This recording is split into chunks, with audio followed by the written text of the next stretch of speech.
السلام علیکم پیارے طلبہ طالبات، آج ہم جماعت دہم کی جو حصہ نظم ہے اس کی پہلی جو نظم ہے حمد، اس کی جو ہے وہ تشریح کریں گے۔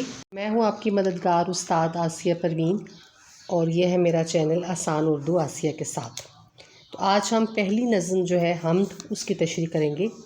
حمد کا پہلا شعر ہے، یعنی اس کا مطلع ہے: دوسرا کون ہے جہاں تو ہے، کون جانے تجھے کہاں تو ہے۔ نظم کا نام ہے جی حمد، اور شاعر ہیں اس کے امیر احمد مینائی۔ یہ حمد امیر احمد مینائی کی کتاب مرات الغیب کے حصہ ریختہ سے لی گئی ہے۔ اس نظم میں شاعر اللہ تعالیٰ کی تعریف بیان کر رہا ہے اور کہہ رہا ہے کہ اللہ تعالیٰ کی ذات لامحدود ہے۔ اللہ تعالیٰ ہر جگہ موجود ہے۔ دنیا کی کوئی دوسری ہستی اللہ تعالیٰ کی ذات اور صفات کا مقابلہ نہیں کر سکتی۔ اللہ نے ساری دنیا پیدا کی ہے، وہی خالق و مالک ہے، وہی رازق ہے، وہ ہر وقت ہر جگہ موجود ہے۔ اسے نہ نیند آتی ہے نہ اونگ، وہی تمام کائنات کو اکیلا سنبھالے ہوئے ہے۔ اس کے باوجود کوئی نہیں جانتا کہ اللہ کہاں ہے، یعنی ہماری عقل اور سوچ محدود ہے۔ اللہ کے ہر جگہ موجود ہونے کے باوجود ہم نہیں جانتے کہ اللہ کہاں ہے۔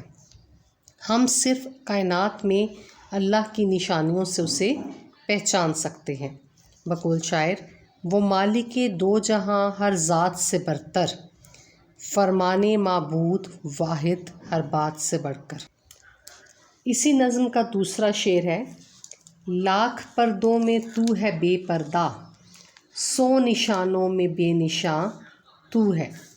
نظم کا نام ہے جی حمد، اور شاعر ہے امیر احمد مینائی۔ شروع میں آپ تھوڑا سا شاعر کے بارے میں بھی جو ہے تعارف دیں گے، تو اس سے جو ہے آپ کی تشریح میں بھی اضافہ ہوگا اور جو ہے پڑھنے والے کو آپ کی بات سمجھ بھی آ جائے گی۔ تشریح میں آپ شروع یہاں سے کریں گے: یہ حمد امیر احمد مینائی کی کتاب مرات الغیب کے حصہ ریختہ سے لی گئی ہے۔ امیر احمد کو نعتیہ کلام لکھنے میں کمال حاصل تھا۔ اس نظم میں بھی ان کا جوش عقیدت نمایاں ہے۔ اور اس شعر میں، یہ جو شعر ہے لاکھ پردوں میں تو ہے بے پردہ، شاعر اللہ تعالیٰ کی تعریف بیان کرتے ہوئے کہتا ہے کہ اللہ تعالیٰ کی ذات لامحدود ہے، اللہ ہر جگہ موجود ہے، ہر جگہ اللہ کی قدرت کی نشانیاں موجود ہیں۔ اللہ کی ذات 100 پردوں میں چھپی ہونے کے باوجود اس کی قدرت میں نظر آتی ہے، جیسا کہ قرآن مجید میں ارشاد ہے: بے شک آسمانوں اور زمین کے پیدا کرنے میں، رات اور دن کے تبدیل کرنے میں عقل مندوں کے لیے بڑی نشانیاں ہیں۔ قدرت کے ہر نشان اور تبدیلی میں ہمارا اللہ کی وحدانیت پر یقین اور زیادہ پختہ ہو جاتا ہے، یعنی اللہ دکھائی نہ دینے کے باوجود ہر جگہ نظر آ رہا ہے۔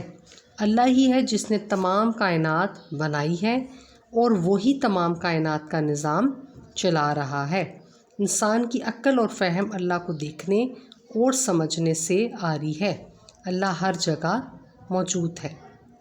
آپ اس میں ایک شعر بھی ایڈ کر سکتے ہیں۔ شعر لکھنے سے یہ ہوگا کہ آپ کی تشریح میں ایک جو ہے وہ زیادہ اچھی لگے گی۔